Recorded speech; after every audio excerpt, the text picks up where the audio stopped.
Hello, my name is Nicholas Ortiz, and my topic is on single parent families. What is a single parent family?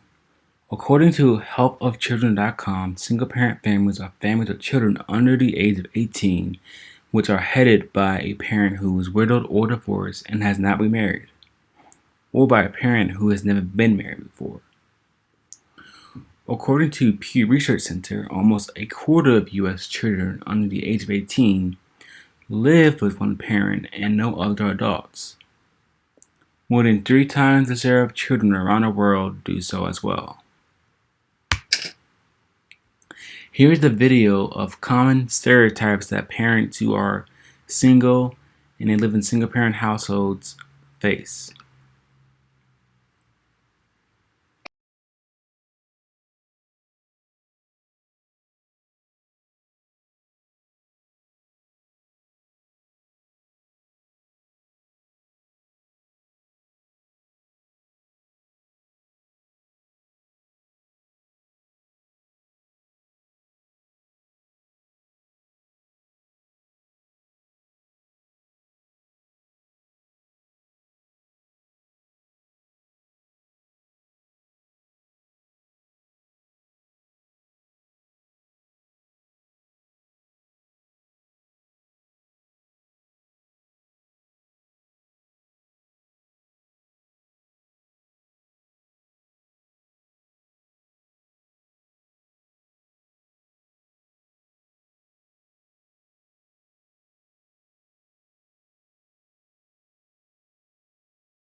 Statistically speaking, children that live within a single parent household live with their mother. This is the second most common household in the entire United States. These statistics come from the Census Bureau's annual Americans, Families, and Living Arrangements table package. According to Pew Research Center, the number of single-father households has increased about ninefold since the 1960s, from less than 300,000 to more than 2.6 million in 2011. As a result, men make up a growing share of single-parent householders. In the 1960s, about 14% of single households were headed by fathers. Today, almost one quarter are. There are some major differences between single mothers and single fathers. Single fathers are more likely to make more money, while single mothers are likely to make far less money, or the poverty line. Single fathers are also more likely than single mothers to be with a cohabiting partner. In terms of economics, a number of studies have demonstrated that single parenting, especially among mothers with limited access to social and financial support, is associated with parent stress, stemming in part from the single-handed negotiation of heavy parenting responsibilities. Research has consistently shown that parents who experience economic stress display less nuance and more harshness in their responsibilities to their children. The poverty diminishes the quality of parenting due to persistent daily stressors. According to ncbi.nih.gov, in 2006, nearly 80% of births to black women under the age of 30 were single mothers. This is all to do with race. According to ncbi.nih.gov, for black children, more than half, 51%, are in families headed by single parent mothers. Children in these have extremely high poverty. Here is a video of the psychological effects that single parenting can cause on a child.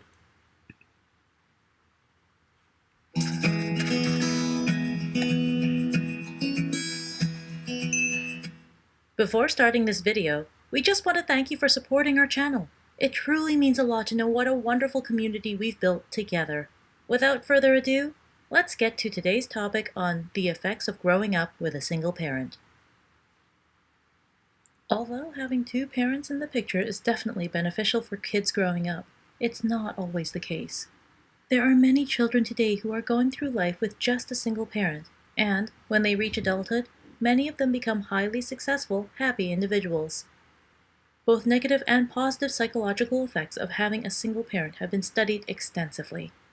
Interestingly, many new studies suggest that divorce in particular might not necessarily be the root cause of psychological issues, despite previous schools of thought. Instead, these issues might simply be the result of traumatic memories in general. Let's check out 7 effects of growing up with a single parent. Boys tend to be more idle in young adulthood. Sometimes, specific genders seem to react in different ways to growing up with a single parent.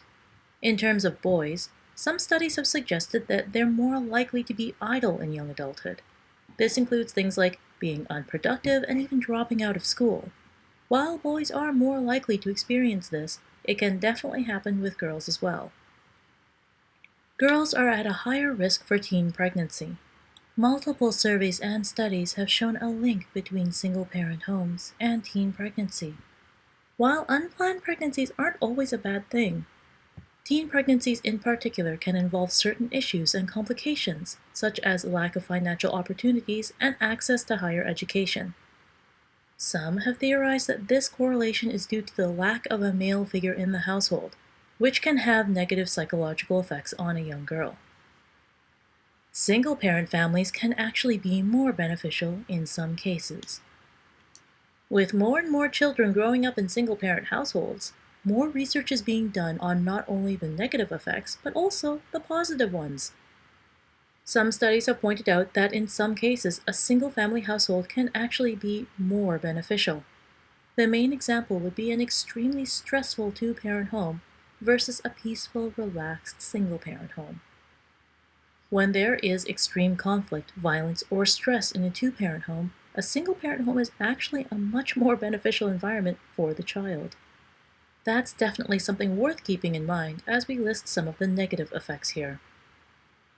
Kids with a single parent might end up having a stronger relationship with that parent. There's always a very special bond that forms between children and their parents. But one study suggests that in a single-parent home, that relationship could potentially be even stronger and unique in a way that is unseen in two-parent homes. Not only is the relationship often stronger in this situation, but the children and parents are more dependent on each other, more affectionate, and more likely to work together towards a common goal. Before we continue to the next point, we want to share with you a recommended video from BetterHelp. Jesus talks about 7 ways to overcome emotional neglect. If you find yourself to be somebody who suffered from emotional neglect, you may want to check it out after this video. Kids with single parents might end up being less satisfied in life. In a slightly alarming study, research was done on tens of thousands of individuals to test their overall feeling of satisfaction in life. The study found a small but persistent decrease in life satisfaction among those who had grown up with a single mother throughout childhood. They found that these individuals were less likely to experience educational and economic success and good physical health. Additionally, they found a connection between single mother childhoods and unmet relationship goals. But remember, there was only a small decrease in life satisfaction when compared to those with two parents. There could be an increased risk of psychiatric issues. There's a huge wealth of scientific literature which states that single-parent homes are a risk factor for a number of mental health issues in children, including depression and psychological distress. Once again, we're not saying this happens to all children in these situations, but there's definitely a link. Also, we have to mention that the trauma of potentially negative memories might be the root cause, not necessarily single-parent homes specifically. Children with single parents benefit immensely from a strong relationship with their grandparents. Let's end things with something positive. What can be done to avoid some of these negative effects and help children in these situations? One study suggested a perfect solution. Encourage a strong relationship with the child's grandparents. The recent study discovered that this simple act can considerably boost social skills and help reduce behavioral problems in adolescence. This is a great example of how psychological research can really help those in need. What do you think about kids growing up in single-parent homes? Do any of our viewers have first-hand experience with these situations? Let us know in the comments below, and as always, thank you for your continued support. Here are some government programs for single needy parents. There is WIC, which stands for Women, Infants, and Children. This program is sponsored by the Food Nutrition Service, which is a division of the USDA. This program is for women, infants, and children, and it's a supplemental program. There is also TANF, which is the Temporary Assistance for Needy Families. It is a federally funded grant program that allows states to create and administer their own assistance programs for families in need, including low-income single moms. Federal housing programs for single moms are basically like Section 8 housing, which is sponsored by the Housing Department of the federal government. Supplemental Assistance for Needy Parents is the SNAP program. This is basically food stamps, which is basically SNAPs. The National School Lunch Program is a program that provides free and reduced lunches and breakfast to children in need. Here's a little bit of my background. For the majority of my life, I lived with my grandmother. She was disabled and she had many health issues. She made so much money, but she was not able to receive food stamps, and we barely had food on the tables. After her death, I moved to my aunt and uncle, so now I no longer live in a single-parent household. Are there any questions? Here are some questions for you to think about or to ponder. Have you or anyone you know lived in a single-family household? If so, explain how you and their experience was living in that type of household. What are some solutions that you think would help make single-parent households better for the individuals who live in them? If you were a parent in a single-parent household, how would you deal with the stress and the financial burden in that cause? If you had political power, what policies would you implement for single-family households?